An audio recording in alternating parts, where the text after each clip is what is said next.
IPS Alok Mittal Haryana के DG jail बने। आपको बता दें कि चावला को डीजी विजिलेंस की जिम्मेवारी सौंपी गई है। नए डीजीपी अजय सिंघल ने चार्ज संभाला है। 1991 बैच के सीनियर आईपीएस आलोक मित्तल को जिम्मेवारी सौंपी गई है।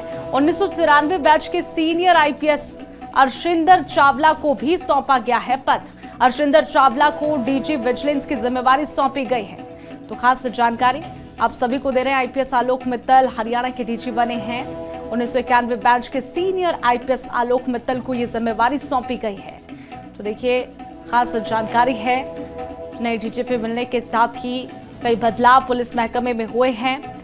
अब जानकारी ये सामने आ रही है। आईपीएस आलोक मित्तल को हरियाणा का डीजी जेल लगाया गया है। तो खास जानकारी है। आपको बता दें कि IPS Alok Mittal DG jail लगाए गए हैं। हरियाणा के डीजी जेल का चेहरा सामने आया है। आईपीएस आलोक मित्तल हरियाणा के डीजी जेल बनाए गए हैं। ऑफिशियली नोटिफिकेशन जारी हो गया है। चावला को डीजी विजिलेंस की जिम्मेवारी सौंपी गई।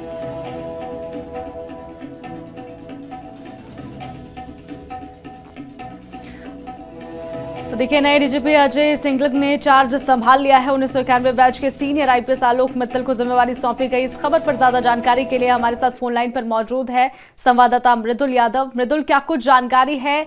नया डीजी जेल मिल गया है हरियाणा को।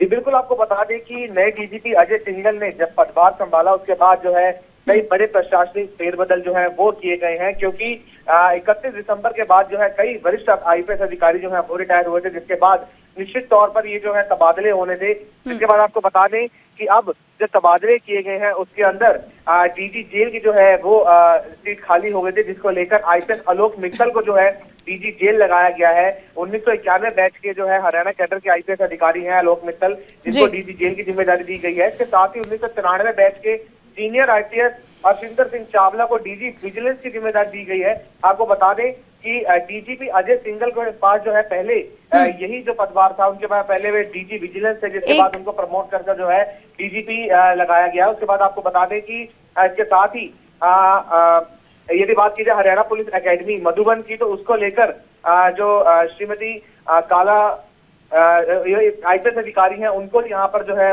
काला रामचंद्रन जो है उनको वहां पर जो है लगाया गया है। तो ये कहा जाता है काफी बड़े तबादले जो है वो यहाँ पर किए गए हैं। इसके बिल्कुल मृदुल, आलोक मित्तल का नाम डीजीपी की रेस में भी था जब डीजीपी फाइनल होना था। अब तो सिंघल को बना दिया गया है, लेकिन उससे पहले इनका नाम लिस्ट में भी था, ये भी जानकारी सामने आई। इसी के साथ देखिए एक बहुत अहम सवाल मुझे आपसे ये पूछना है कि हरियाणा में लॉ एंड ऑर्डर को देखते हुए कई सारे सवाल उठ रहे हैं। कई सारी विपक्षी पार्टियां फरीदाबाद में हुए रेप केस को लेकर, जो गैंगरेप हुआ है उसको लेकर सवाल खड़े कर रही है, कानून व्यवस्था को लेकर। और पिछले साल से हम देखते आ रहे हैं कि कई सारे बदलाव पुलिस महकमे में हुए हैं, कई सारे तबादले हुए हैं, लेकिन अब ये जो दो चेहरे हरियाणा को मिले हैं, डीजी जेल और इसी के साथ ही डीजीपी जो सिंघल को लगाया गया है, उसके बाद कोई कानून व्यवस्था में चेंज आएगा? क्या लग रहा है, क्या कयास लगाए जा सकते हैं?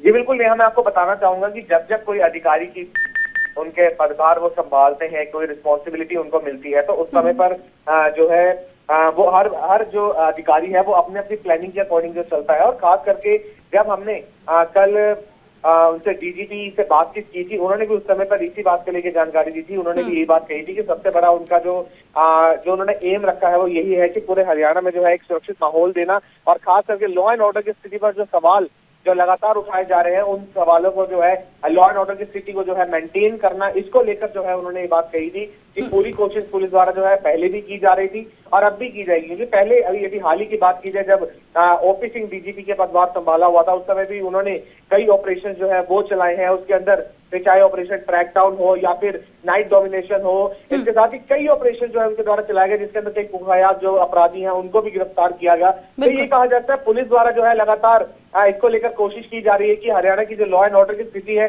उसको मेंटेन किया जाए। इसके साथ ही जिस प्रकार की अलग अलग जगहों से घटनाएं सामने आती हैं, उसके अंदर पुलिस का क्विक रिस्पॉन्स भी देखने को मिलता है। ये काफी पॉजिटिव चीजें जो है अब देखने को मिल रही है। और निश्चित तौर पर जिस प्रकार से डीजीपी अजय सिंघल ने अपनी जिम्मेदारी संभाली है, तो उन्होंने भी इसी बात को लेकर अपना फोकस दिखाया है कि लॉ एंड ऑर्डर को मेंटेन करना उनकी पहली प्राथमिकता रहेगी। जी बिल्कुल मृदुल, और देखिए एक पत्रकार होने के नाते हमारा ये काम है कि सवाल उठाए जाने चाहिए, क्योंकि लॉ एंड ऑर्डर की जो स्थिति है वो काफी ज्यादा खराब हरियाणा में होती नजर आ रही है। ऐसे में पुलिस प्रशासन देखिए अब पूरी तरह से बदलाव देखने को मिल रहा है प्रशासन में। ऐसे में होना चाहिए कोई ना कोई ठोस कानून बनाया जाना चाहिए ताकि जो अपराध है वो थोड़े कम हो सके हरियाणा में, क्या लगता है?